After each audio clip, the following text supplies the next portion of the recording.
দিয়েছে যেই প্রশ্নগুলির উত্তর আমাদের খুঁজতেই হবে। প্রশ্নের জন্ম দিয়েছে কেন গত সরকারের একজন উপদেষ্টা যাকে আবার এই সরকার পদত্যাগ চেয়েছিল, মানে বিএনপি পদত্যাগ চেয়েছিল, তারকে আবার এই সরকারে রাখা হলো পররাষ্ট্রমন্ত্রী করে।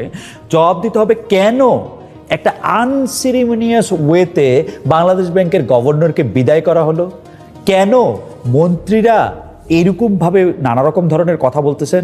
জনাব তারেক রহমান, অনেক প্রশ্ন আপনার কাছে। আপনি প্রধানমন্ত্রী হয়েছেন, আপনি আমাদের অভিনন্দন জানবেন, কিন্তু অনেক প্রশ্নের জবাবও আপনাকে দিতে হবে। তারেক রহমান যখন হবু প্রধানমন্ত্রী তখন একটা প্রেস ব্রিফিং করেছিলেন, সেখানে তাকে ইলেকশন ইঞ্জিনিয়ারিং নিয়ে একটা প্রশ্ন করেছিলাম। আমি সরলভাবে তাকে এই প্রশ্নটি করেছিলাম যে আপনি বলেছিলেন যে এই নির্বাচন আপনার জন্য সহজ হবে না, কিন্তু নির্বাচনের ফল পাওয়ার পরে আমরা দেখলাম যে এই নির্বাচন আপনার জন্য যথেষ্ট সরল হয়েছে, কারণ আপনি 200-র বেশি আসন পেয়েছেন। যদি অভয় দেন তবে জানতে চাই আপনি এই সময় কোনো ইলেকশন ইঞ্জিনিয়ারিংয়ের আশ্রয় নিতে আপনার ইলেকশন ইঞ্জিনিয়ারিংয়ের আশ্রয় নিতে হলো কিনা। উত্তরটা তিনি ভালোই দিয়েছেন। তিনি বলেছেন জনগণকে কনভিন্স করাই ছিল তার সবচেয়ে বড় ইঞ্জিনিয়ারিং, কিন্তু জনগণকে কনভিন্স করার ক্ষেত্রে আপনি যেসব কথা বলেছিলেন সেসব কথার মধ্যে আপনার ফাঁক দেখা যাচ্ছে কিনা সেই প্রশ্নগুলি তো আমরা এখন তুলতেই হবে আমাদের। যেমন ধরেন প্রথম দিনের কথা, আমরা যদ্দূর জানি আপনার প্রতিনিধি এটিতে সাইন করে এসেছিলেন যে আপনারা একই দিনে দুটি শপথ নেবেন। একই দিনে দুটি শপথ নিলে সাংবিধানিক কি ঝামেলা তৈরি হয় সেটা তো আপনারা আগেই বোঝা উচিত ছিল। আপনারা যেদিন শপথ নেওয়ার সেদিন এটি কেন করলেন? আমি কিন্তু বিএনপির কথা বলতে চাই যে বিএনপির এখন যে মেজরিটি আছে, বিএনপি ইচ্ছা করলে সংবিধান সংস্কার পরিষদের শপথ নিয়েও সেটি না করতে পারত, কিন্তু এক যাত্রায় আপনারা পৃথক ফলটা কেন করলেন? আপনারা কি এটার মধ্যে একটা মেসেজ আমাদেরকে দিতে চাইতেছেন যে মানে আপনারা এই জুলাই সনদের মধ্যে থেকে যেগুলি আপনারা পাশ করে আসছেন বা আপনারা হ্যাঁ করছেন সেগুলি আপনারা করবেন না, এরকম একটা দ্বিধাদ্বন্দ্বের মধ্যে কি আপনারা থাকলাম? আমরা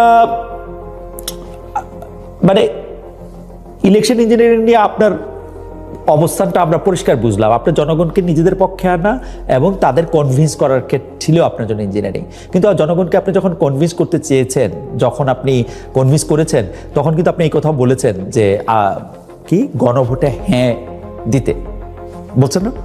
তো গণভোটে হ্যাঁ দিলে আবার পরের ইয়াটাতে আপনি শপথটা আপনি নিলেন না কেন? তার মানে আপনি তো এই কথাটা আপনি বলতে চেয়েছেন যে আপনি আসলে জনগণকে কনভিন্স করে ক্ষমতায় এসেছেন, এবং জনগণকে কনভিন্স করার আগে আপনি যতগুলি কথা বলেছেন সেই কথাগুলি আসলে আপনি মিন করেই বলছেন না। কিন্তু আপনি আমাকে এইটা বলেন তো যে যেই সরকার, অন্তর্বর্তীকালীন সরকারের একজন উপদেষ্টা, তাকে আপনার মন্ত্রী বানাতে হইল কেন? মানে পরদিনই তিনি একটা ফ্ল্যাগওয়ালা গাড়িতে গেলেন, আবার ফ্ল্যাগওয়ালা গাড়িতে গিয়ে আবার একটু মন্ত্রী হয়ে ফেরত আসলেন। এইখানে কোনো কনফ্লিক্ট অফ ইন্টারেস্টের কথা আপনাকে কেউ বলে নাই? আপনাকে কেউ বলে নাই যে এখানে একটা সাংঘাতিক রকমের কনফ্লিক্ট অফ ইন্টারেস্ট হইতে যাচ্ছে বা কনফ্লিক্ট অফ ইন্টারেস্টের জায়গা? এতে করে এরকম মনে হইতে পারে যে আমরা যদি শব্দগুলিকে পাশাপাশি বসাই, ইলেকশন ইঞ্জিনিয়ারিং, এই সরকারের মধ্যেকার একজন উপদেষ্টা, তারে আবার আপনি একটা মন্ত্রী বানাবেন, বলা হয় এই সরকারের উপদেষ্টা হয় ইন্ডিয়ার লোক নাইলে আমেরিকার লোক। মানে এটা কিরকম? আমাকে কেউ বলছে যে পুরো বিএনপিতে নাকি আরেকজন পররাষ্ট্রমন্ত্রী হওয়ার মতো লোক নাই, সেই জন্য তাকে নেওয়া হয়েছে। সিরিয়াসলি? ডক্টর খলিলুর রহমানের আসলে ক্রেডিটটা কি? ডক্টর খলিলুর রহমান ক্ষমতা ছাইরা, মানে এই সরকারের ইলেকশন হচ্ছে 12 তারিখে, 9 তারিখে উনি তড়িঘড়ি করে মার্কিন যুক্তরাষ্ট্রের সাথে একটা চুক্তি করে আসছেন 1% ট্যারিফ কমানোর জন্য। রিসিপ্রোকাল ট্যারিফ যেটা ডোনাল্ড ট্রাম্প দিছিলেন বাংলাদেশের উপর, ওইটা 1% কমানোর জন্য 9 তারিখ উনি একটা চুক্তি করছে। উনারা 9 তারিখ চুক্তি করতে কইছে কে দিছে তারা চুক্তি করার ক্ষমতা? এখন আবার সুপ্রিম কোর্ট বলছে কিন্তু যে ওই যে ট্যারিফ, সেই ট্যারিফ বসানোর ক্ষমতা ডোনাল্ড ট্রাম্পের নাই। এখন আমাদের এই চুক্তির কি হবে? আমরা আমেরিকান পণ্য, আমেরিকান মানে ফল ফ্রুট এইসব আমরা কিনতে থাকবো বেশি দাম দিয়া, সুতা বেশি দাম দিয়ে কিনবো। মানে এবং এই লোককে আপনি পররাষ্ট্রমন্ত্রী হিসেবে নিয়োগ দিয়েছেন। খেয়াল করেন, খলিলুর রহমানের পররাষ্ট্রমন্ত্রী হিসেবে নিয়োগ পাওয়া নিয়ে আমরা মানে অন্য পত্রিকারগুলির কথা বাদ দেন, বিবিসি বাংলা একটা প্রতিবেদন পড়েছি, সেখানে বলা হয়েছে ডক্টর খলিলের নিয়োগ নিয়ে বিএনপির সিনিয়র জুনিয়র নেতা, বিভিন্ন স্তরের কর্মী সবাই মোটামুটি বিস্মিত হয়েছেন। কেউ কেউ বিষয়টি নিয়ে অস্বস্তির মধ্যেও আছেন, কারণ একাধিক বিএনপি নেতা বিভিন্ন সময় অন্তর্বর্তী সরকারের দায়িত্ব থেকে আগেই বলেছি ডক্টর খলিলের পদত্যাগ চেয়েছিলেন কতদিন আগে। প্রশাসনে তারেক রহমানের প্রভাব বেশি ছিল, মানে তারেক রহমান এবং বিএনপির প্রভাব বেশি ছিল, জামায়াতের প্রভাব বেশি ছিল, নাকি ডক্টর ইউনূসের প্রভাব প্রতিপত্তি বেশি ছিল, সেটি নিয়ে কিন্তু একটা মোটামুটি একাডেমিক গবেষণা হইতে পারে। কারণ কি দেখেন, তারেক সাহেব ক্ষমতা আসবে, মানে বিএনপি ক্ষমতায় আসতে পারে, এই আলামত দিয়ে দেখেই ঢাকা বিশ্ববিদ্যালয়ের উপাচার্য নিয়াজ আহমেদ খান পদত্যাগের ঘোষণা দিয়েছেন। পরে তিনি সেটাই করেছেন। পুলিশের প্রধান পদে পরিবর্তন করা হয়েছে, পরিবর্তন করা হচ্ছে সামরিক বাহিনীর গুরুত্বপূর্ণ অনেক পদে। মানে আমরা যে ধারণা করেছিলাম যে আসলে কার কোথায় কোন প্রভাব, কে টিকে যাচ্ছেন আর কে রয়ে যাচ্ছেন, কে আসছেন সামনে, সেটা দেখে কিন্তু এইসব প্রশ্ন অনেক মনে হতে পারে। কারণ এই সামরিক এবং বেসামরিক এই পদায়নগুলি যে প্রধানমন্ত্রীর সবুজ সংকেত হচ্ছে, এটা তার কেউ অস্বীকার করবেন না। বাংলাদেশ ব্যাংকের গভর্নরের প্রসঙ্গটা তবে আলাদা করে আসতেছি, শুধু এইটা বলি যে এখনো কিন্তু চুক্তিভিত্তিক নিয়োগ দেওয়া হচ্ছে, যে চুক্তিভিত্তিক নিয়োগের সমালোচনা করা হয়েছিল। চুক্তিভিত্তিক নিয়োগ আপনি দিচ্ছেন গুরুত্বপূর্ণ পদগুলিতে, কেন দিতেছেন চুক্তিভিত্তিক নিয়োগ? কেন এই সচিবদেরকে আবার ফিরিয়ে আনতে হচ্ছে নতুন চুক্তি দিয়ে বা পদায়ন করতে হচ্ছে, সেটা নিশ্চয়ই মানে আপনি বলতে পারবেন। দেখেন তারেক সাহেবের পরিবর্তনগুলি দেখেন। আন্তর্জাতিক অপরাধ ট্রাইব্যুনালের চিফ প্রসিকিউটর তাজুল ইসলামকে সরাই দিয়ে আমিনুল ইসলামকে নতুন চিফ প্রসিকিউটর নিয়োগ দেওয়া হয়েছে। তাজুল ইসলাম ছিলেন হচ্ছে আগে জামাত, তারপরে এবি পার্টি। তো তাজুল ইসলামকে এত তাড়াতাড়ি সরাইতে হলো কেন জানি না, মানে বিএনপির লোকটাকে নিয়োগ দিতে হবে এখনই কেন জানি না। ঢাকা বিশ্ববিদ্যালয়ের ভিসি মানে আগে থেকে সরে গেছেন, নারে তাকে হয়তো সরানো হতো। পুলিশের বড় বড় পদে যারা ছিলেন তারা আসলে কোন পন্থী ছিলেন, এইটা তো যারা রয়ে গেছেন আর যারা থাকতেছেন, মানে যারা রয়ে গেছেন আর যারা থাকতে পারতেছেন না, সেটা দেখে আসলে এখন আমাদের বুঝতে হবে যে কে বিএনপির লোক আর কে আওয়ামী লীগের লোক, বা কে জামাতের লোক ছিল, বা কে ইউনূস সাহেবের লোক ছিল। গুপ্ত সুপ্ত নানা তরিকা সামনে আসছে আসলে রাজনীতিতে। ডক্টর খলিলকে সামনে রেখে এখন এমন অভিযোগ কিন্তু অনেকে আনতে পারেন যে ডক্টর খলিল এই তারেক সাহেবকে জিতিয়ে দেওয়ার ব্যাপারে বা ইঞ্জিনিয়ারিংয়ের ব্যাপারে সাহায্য করেছেন। এই প্রশ্ন আমি মাননীয় প্রধানমন্ত্রী জনাব তারেক রহমান, এই ডক্টর খলিলকে কেন নিয়োগ দেওয়া হলো, এই প্রশ্ন সম্ভবত শুধু আপনি দিতে পারবেন, আর কেউ না। যাক, মব কালচার কি শেষ নাকি নতুন রূপে, এইটার কথা একটু আসি। দেশে আর মব কালচার বরদাস্ত করা হবে না, গণতন্ত্রের সংস্কৃতি অব্যাহত থাকবে, মিছিল সমাবেশ করা যাবে, মত প্রকাশের অধিকার থাকবে, তবে মব সৃষ্টি করে জনভোগান্তি করা যাবে না। বুধবার 18 ফেব্রুয়ারি সন্ধ্যায় সচিবালয়ে স্বরাষ্ট্র মন্ত্রণালয়ের কর্মকর্তাদের সঙ্গে পরিচিতি ও মত বিনিময় সভা শেষে সাংবাদিকদের প্রশ্ন জবাবে স্বরাষ্ট্রমন্ত্রী সালাউদ্দিন আহমেদ এসব কথা বলেছেন। ঘটনা হচ্ছে ডক্টর ইউনূস আমলে যারা মবের প্রতি নরম ছিলেন তারা এখন এর বিরুদ্ধে, যারা তখন এর বিরুদ্ধে প্রতিবাদ করেননি, মবকে প্রেশার গ্রুপ বলেছেন, মব শব্দ ব্যবহারে সতর্ক থাকতে বলতেন, তারা এখন মব নিয়ে সোচ্চার হচ্ছেন। যারা আগের সময় মব বা দঙ্গলপানা দেখেছেন তারা এখন রাস্তাঘাটে মব বন্ধ হয় খুশি, কিন্তু এখন যে প্রতিষ্ঠান প্রধানকে বিতাড়িত করা, চাপ দেওয়া হচ্ছে, অফিস করতে দেওয়া হচ্ছে না, সেটাকে কর্মীদের সম্মিলিত বিক্ষোভ হিসাবে দেখাতে চাইছেন। বাসসের প্রধান সম্পাদককে অফিসে ঢুকতে দেওয়া হচ্ছে না, তার কক্ষে তালা ঝুলিয়ে দেওয়া হচ্ছে। এটা স্পষ্ট মাহবুব মোর্শেদের বিরোধিতাকারীরা তার চেয়ে বেশি নতুন ক্ষমতাসীন সরকারের ঘনিষ্ঠ। মাহবুব মোর্শেদ যতখানি ঘনিষ্ঠ, তার চেয়ে বেশি ঘনিষ্ঠ এরা। আবার ডক্টর ইউনূসের আমলে নিয়োগ পাওয়া মাহবুব সাহেব তখন বেশি শক্তিধর ছিলেন বলেই টিকে ছিলেন। এখন আবার তার বিরুদ্ধে দুদকের নড়েচড়া উঠা মানে সেই পুরনো বন্দোবস্ত। দুদক সবসময় ক্ষমতাধরদের পক্ষে কাজ করে। আমরা আশা করছি, দাবি রাখছি, দেখেন ডক্টর মোহাম্মদ ইউনূস বলছিল যে মন খুলে সমালোচনা করেন। এখন সেই মন খুলে সমালোচনা নাকি তাদের কি, এখন দেখেন তো আনিস আলমগীর এখনো জেলে কেন, সেটার জবাব তো কারো না কারো দিতে হবে তো ভাই, কারণ যা আপনি দিবেন তা তো আপনার কাছে ফেরতও আসবে। আরেকটা ইন্টারেস্টিং কথা ইদানিং শুনি যে নোবেল শান্তি পুরস্কার আর শান্তি আসলে এক কথা না, এবং ডক্টর মোহাম্মদ ইউনূসের কাছে কোনোরকম কোনো ম্যাজিক ওয়ান নাই যে তিনি একদিনে সব কিছু সমাধান করে ফেলতে পারবেন। আপনি দেখেন অধ্যাপক ডক্টর ইউনূসের বিরুদ্ধে আওয়ামী লীগ সরকারের সময় যেসব মামলা ছিল সেগুলি সত্য নাকি মিথ্যা সেটা কিন্তু আলাদা বিষয়, কিন্তু সেই হাসিনা সরকার যে ডক্টর ইউনূসকে নানাভাবে চাপে রাখতে চেয়েছিল সেটা কিন্তু সত্য। 82-83 বছরের একজন মানুষকে শ্রম আদালতের 6 তলায় হাজিরা দিতে সিঁড়িতে হাঁটিয়ে উঠানোর ঘটনাও কিন্তু আমরা জানি। সে সময় বিদ্যুৎ বন্ধ করে দেওয়া হতো। শেখ হাসিনাকে আমরা অনেক সময় ভুলে যাই। শেখ হাসিনা কি করতে বলেছিলেন? শেখ হাসিনা বেগম জিয়াকে পদ্মা সেতু থেকে টুপ করে ফেলে দিতে বলেছিলেন। শেখ হাসিনা ডক্টর মোহাম্মদ ইউনূসকে সেই পদ্মা সেতু থেকে চুবিয়ে আনতে বলেছিলেন। এই যে এগুলি যে এক ধরনের প্রতিহিংসা ছিল, আমরা কিন্তু ডক্টর মোহাম্মদ ইউনূসের ন্যায় বিচার পাওয়ার অধিকারের পক্ষে সোচ্চার ছিলাম। আমি ডক্টর মোহাম্মদ ইউনূসকে শুধু ইন্টারভিউই করি নাই, 2024 সালের ফেব্রুয়ারি মাসে আমি দিনের পর দিন শেখ হাসিনার এই কাজগুলি যে অন্যায় সেগুলি নিজের মুখে বহুবার বলছি। কিন্তু খেয়াল করেন, এই ডক্টর ইউনূস নিজে যখন ক্ষমতায় এলেন, যখন সরকার প্রধান হলেন, তখন সেই রাজনীতিবিদদের স্টাইলই ফলো করলেন। কয়েকটা আপনাদের স্মরণ করে দেই। নিজেকে মামলা থেকে মুক্ত করলেন, অন্তর্বর্তীকালীন সরকারের সময় 666 কোটি টাকা কর মকুফ পেলেন। শুধু গ্রামীণ ব্যাংক নয়, গ্রামীণ সংক্রান্ত যাবতীয় সুযোগ সুবিধা যাতে বাকি জীবনের জন্য নিশ্চিত হয় সেটা করে গেছেন তিনি। মানে উনি করছেন কি, উনি গ্রামীণ নামে ওই প্রতিষ্ঠান যেটা কি বলে মানুষ পাঠাবে বিদেশে, অথবা নার্স বিদেশে পাঠাবে, গ্রামীণ নামে একটি বিশ্ববিদ্যালয়, সেগুলি তিনি করছেন। আমি কিন্তু বারবার জিজ্ঞেস করছি, বারবার যাদের কাছে জানতে চাওয়া যায়, প্রফেসর আসিফ নজরুলের কাছে জিজ্ঞেস করছি যে আপনি আমাকে বলেন তো যে এটা কিভাবে এটা সম্ভব, কনফ্লিক্ট অফ ইন্টারেস্ট বলে একটা শব্দ কি এই পৃথিবীতে নাই, এটা কি উঠে গেছে এই দুনিয়া থেকে? উনি তখন বলছে না, এটা আগে এটার অ্যাপ্লাই করা হয়েছে, আগে অ্যাপ্লাই করছেন বলেই তো আপনি এটা এখন সাইন করবেন না। কিন্তু তিনি এগুলি করছেন।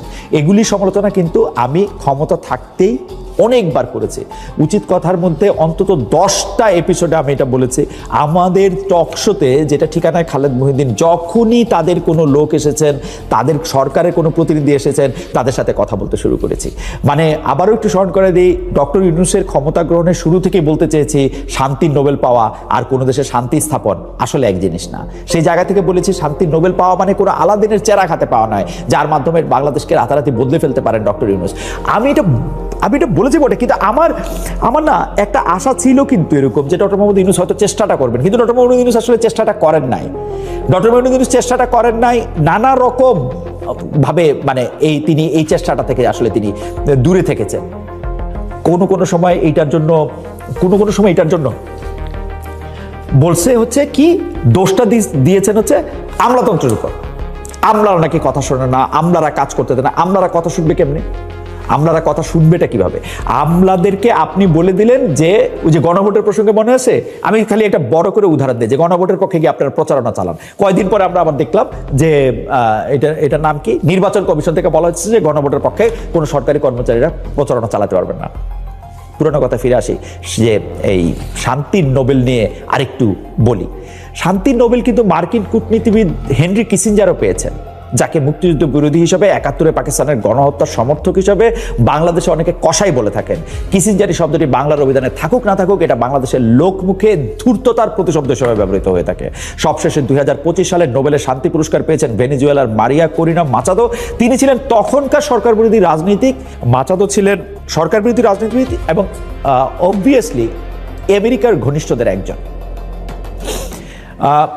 তিনি আবার নিজের সেই পুরস্কার মার্কিন প্রেসিডেন্ট ডোনাল্ড ট্রাম্পকে উপহার দিয়ে এসেছেন। আমি প্রকাশ্যে বলেছি, মানে এটা যখন বলেছি নিউ ইয়র্কে, তখন 2024-এর সেপ্টেম্বর, আমাকে একটা অনুষ্ঠানে প্রধান অতিথি বা প্রধান বক্তা, এখন ভুলে গেছি, কিছু একটা করা হলো, বলতে বলা হলো যে ডক্টর ইউনূস আগমন করবেন, ওই যে জাতিসংঘের অধিবেশনে আসেন না ওই সেপ্টেম্বরে, তার কাছে বেশ কিছু দাবি দেওয়া নিয়ে। আমি তখন স্পষ্ট বলেছি মাত্র ইউনূসকে নিয়ে এত উচ্চাসা করা ঠিক না। নোবেল পুরস্কার একটা পুরস্কার মাত্র, এবং এই পুরস্কারে অনেক ফাঁকফোকর রয়েছে। এই পুরস্কার হেনরি কিসিঞ্জারের মতো মার্কিন, যাদেরকে মানে মার্কিন সাম্রাজ্যবাদ প্রতিষ্ঠাকারী এবং যার নাম পাকিস্তানি গণহত্যার সাথে অনেকে সমর্থক বলে মনে করেন, সেই কিসিঞ্জারও এটা পেয়েছেন। তো এটার ফাঁকফোকর আছে। আমি কিন্তু আমেরিকায় প্রবাসী ডক্টর ইউনূস ভক্তদের বড় একটি অংশ আমার কথা মানতে পারেননি। আমার সমালোচনায় মুখর শুধু হয়েছে তা না, আগে যেরকম বলেছে অন্তত 2টি পত্রিকা এটি রিপোর্ট করেছে, কটাক্ষ করেছেন। এখন ডক্টর ইউনূসের 1.5 বছরের শাসনের মধ্যে আসেন, একটু আপনারা এটা মিলিয়ে, মানে একটা আছে না, এটা মিলিয়ে দেখবেন যে এটার মধ্যে এটা কি আছে। শান্তি স্থাপনের যে বড় শর্ত, সেই শান্তি শৃঙ্খলার জায়গায় ইউনূস প্রশাসন ছিল পুরাই ব্যর্থ। বাংলাদেশের ইতিহাসে এমন মব রাজত্ব কখনো কায়েম হয়নি। এখন এসবের দায় স্বরাষ্ট্র উপদেষ্টা জাহাঙ্গীর সাহেব, পুলিশের নিরাপত্তাযুক্ত সব, মানে জাহাঙ্গীর সাহেব সহ পুলিশের, মানে পুলিশ সহ নিরাপত্তাযুক্ত সব বাহিনীকে নিতে হবে। কিন্তু মানে জাহাঙ্গীর সাহেবকে আর পুলিশের মানে যেহেতু সেই পুলিশ শেখ হাসিনার পুলিশ, তাদেরকে নিতে হবে। কিন্তু আমি এই যে পুরোনো কথায় ফিরে আসি, শেখ হাসিনার আমলে সবকিছুর জন্য যদি শেখ হাসিনাকে দায়ী করা যায়, তাহলে ইউনূসের আমলে সবকিছুর জন্য ডক্টর ইউনূসকে দায়ী করা যাবে না কেন? এই যে দায়ী করা কেন যাবে না এবং কনফ্লিক্ট অফ ইন্টারেস্টের নানা রকম প্রসঙ্গ তুলে ঢাকায় একটি আমার সাথে একটি কথোপকথনে আমি ডক্টর মোহাম্মদ ইউনূসকে বিদায়ী অন্তর্বর্তী সরকারের সবচেয়ে খারাপ নিয়োগ আমি বলেছিলাম ডক্টর মোহাম্মদ ইউনূসকে। আপনারা এটা আপনারা অনেকেই কথা আসলে পছন্দ করে না, কিন্তু I stand by, doctor Mohammad Yunus সবচেয়ে খারাপ নিয়োগ ছিলেন। তার জায়গায় সরকার প্রধান হিসেবে অন্য কেউ থাকলে দেশটাকে মানে এর চেয়ে ভালো করতে পারতেন কিনা যায় না, কিন্তু এর চেয়ে খারাপভাবে আর চালাতে পারতেন না যেসব ঘটনার মধ্যে দিয়ে গেছে। আমি দু একটা ঘটনা আপনাদের স্মরণ করাই দিই ভাই। এই জায়গার মধ্যে যা ইচ্ছা তাই করা হয়েছে ভাই। এটা একটা একটা একটা মাজার কি এক লোক, সে কি না কি করছে, সে ভালো না, সেজন্য কবর থেকে বাইর করে তারা পুরাই দেওয়া হয়েছে। বিভিন্ন সংখ্যালঘুদের বিভিন্ন রকম, আমি সংখ্যালঘু বলতে শুধু হিন্দু বাংলা নাম সেটা হইলে হবে না ভাই। এ বাউল গান গায় কেন, এ ওরকম ফকির কেন, ও ওইটা কেন, ওর চুল বড় কেন, ভাই আমার তো এত ব্যাখ্যা করে বলার দরকার নাই। সবগুলি জিনিস কিন্তু এই সময়ের মধ্যে হয়েছে। আর উনি এটা বসে এটা কি বলছেন, উনাকে তো আর আমরা পাই নাই, পাইছি শফিক ভাইরে। শফিক ভাই নাকি এখন দৈনিক ওয়াদা করবেন। আমি ওয়াদাটা দেখার জন্য একদম বসে আছি। শফিক ভাই আপনি কি সাংবাদিকতা করেন, যতভাবে আইসা খালি বইলা যাইতেন যে এই কাজটা এই জন্য হয়েছে, এটা এই জন্য হয়েছে, প্রশ্ন করলে এইটা সস্তা সাংবাদিকতা, এইটা অমুক সাংবাদিকতা, এটা মব না, এটা প্রেশার গ্রুপ, এগুলি যে এরকম বলছেন, এগুলির জবাব একটু কষ্ট করে দিয়ে। ডক্টর ইউনূস এর কথা ফিরে আসি, উনি হয়তো এনজিও খাতের দক্ষ একজন, এইটা বিশ্ব স্বীকারও করে, আমিও কিন্তু অনেকবার স্বীকার করি। কিন্তু একটা দেশের সরকার প্রধান হিসেবে ডক্টর মোহাম্মদ ইউনূসের মানে মার্কটাকে আমরা কিসের জন্য মনে রাখবো? ডক্টর মোহাম্মদ ইউনূসের রোহিঙ্গাদেরকে বলে আসছেন আগামী ঈদ, যে ওই ভাষা তো আমি বলতে পারি না, উনি যত সুন্দর করে বলছেন, উনি বলে আসছেন আগামী ঈদ তোমরা এটা দিকে করবা। তারপর আর কতগুলি ঈদ গেছে, একটা দুটা গেছে না, যায় নাই এখনো। এই যে ঈদ আসতেছে, তাই না, আমরা দেখবো কে কোথায় গিয়ে ঈদ করে। তার সময় আমরা এইসব কথা শুনছি যে ক্ষমতার ভরকেন্দ্র একাধিক জায়গায়। তার আমলে শেষ দিকে এসে এনসিপি প্রধান, যিনি আবার তার উপদেষ্টা ছিলেন, মানে তার উপদেষ্টা পরিষদ উপদেষ্টা ছিলেন, নাহিদ ইসলাম বলেছিলেন প্রথম আলো ডেইলি স্টারের হামলায় সরকারের ভিতরে একটা অংশের সংশ্লিষ্টতা রয়েছে। তারও আগে কিন্তু নাহিদ ইসলাম মাহফুজা সাহেবের উপরে যখন আরেকজন উপদেষ্টার উপরে যখন আক্রমণ হয়েছে, তিনি সরকারের ভিতরে এটার ইঙ্গিত দিয়েছেন। আমরা তো এইটাও দেখছি, আসিফ মাহমুদ সজীব ভুঁইয়া এবং মাহফুজ আলম সরকারে যখন ছিলেন, তখন এনসিপি নেতারা বিভিন্ন সময় বলেছেন সরকারের একটি অংশ মাহফুজ ও আসিফদের, ওই যে ওই কথাটা বলতেছিলাম যে ওইটা মাহফুজ ও আসিফদের হত্যাযোগ্য করতে চায়। এখানে আরেকটু বলতে হয়, মানে ডক্টর ইউনূস সাহেব যে একবার নানা কিছুতে বিরক্ত হয়ে অভিমান করে সরকার প্রধানের পদ থেকে চলে যেতে চাইলেন, আবার গেলেন না, সেটাও কিন্তু সরকার প্রধান সুলভ আচরণ ছিল না। সরকার প্রধান সুলভ আচরণ ছিল না। কিন্তু ডক্টর ইউনূসের আমলে সরকারের ভিতরে সরকার ছিল, উপদেষ্টাদের একটা অংশ, মানে আমরা নানা ধরনের গল্প শুনছি যে সরকারের ভিতরে সরকার, উপদেষ্টাদের একটা অংশ নির্বাচন না দিয়া ক্ষমতাকে কুক্ষিগত করে রাখতে চায়, ইত্যাদি ইত্যাদি ইত্যাদি। কিন্তু ডক্টর মোহাম্মদ ইউনূসকে 5 বছর দেখতে চাই, 50 বছর দেখতে চাই, ডক্টর মোহাম্মদ ইউনূস যেন আজীবন ক্ষমতায় থাকেন সেইটাও দেখতে চাই। কিন্তু ডক্টর মোহাম্মদ ইউনূসকে আমরা একটা ধন্যবাদ দিতে হবে যে তিনি শেষ পর্যন্ত ইলেকশনটা দিছেন। আমি কিন্তু নিশ্চিত জানতাম যে তিনি ইলেকশন দিবেন। তিনি ইলেকশন কেন দিবেন জানেন? তিনি ইলেকশন দিবেন কারণ ইলেকশন না দেওয়ার উপায়টা তার নাই। একটা উদাহরণ দিই, এই যে গত সরকারের সাবেক একজন উপদেষ্টা অবসরপ্রাপ্ত ব্রিগেডিয়ার জেনারেল সাখাওয়াত হোসেন সাহেবের একটা সাক্ষাৎকার থেকে মানে এইটা স্পষ্ট যে যতগুলি উপদেষ্টা তার পরিষদে ছিলেন তাদের সবার উপরে তার কন্ট্রোল ছিল না। এক একজন এক এক রকম ভাবে এটা করছেন। ডক্টর মোহাম্মদ ইউনূসের কথা লম্বা করার আগে আমার কিন্তু যে বিএনপি নিয়া, এই যে কি বলে বাংলাদেশ ব্যাংকের গভর্নর নিয়োগ নিয়া, খলিলুর রহমান নিয়া অনেকগুলি কথা বলতে হবে, অনেকগুলি কথা বলবো। কিন্তু তার আগে একটু ছোট্ট করে বলে নিয়ে যাই ডক্টর ইউনূস আসলে কেমন একটা নির্বাচন দিয়ে গেলেন। সদ্য সাবেক প্রধান উপদেষ্টা ডক্টর মোহাম্মদ ইউনূস তার বিদায়ী ভাষণে, জাতির উদ্দেশ্যে বিদায়ী ভাষণে তিনি বলেছিলেন ভবিষ্যতে বাংলাদেশের নির্বাচন কেমন হওয়া উচিত, এই নির্বাচন সেটির একটি উৎকৃষ্ট উদাহরণ হয়ে থাকবে। একটা নির্বাচন দিয়ে ডক্টর ইউনূস ক্ষমতা হস্তান্তর করেছেন, আপাতত এটা সবচেয়ে ভালো বিষয়, কারণ দিন যত গড়াতো তত ক্ষমতা আর তার আরো হাতছাড়া হয়ে যেত। আমি আগেই বলেছি ক্ষমতা মানে নির্বাচন না দিয়ে আর কোনো কিছু করার ছিল না। যতই তার পরিষদের উপদেষ্টারা চান, যতই অন্য কেউ চান, যতই হচ্ছে ডিপ স্টেট বা অন্য কেউ চান, তিনি আসলে ক্ষমতায় থাকতে পারতেন না। তিনি 5 বছর 50 বছর পন্থীদের পাল্লায় যে তিনি পড়েননি, সেই জন্য তিনি আমাদের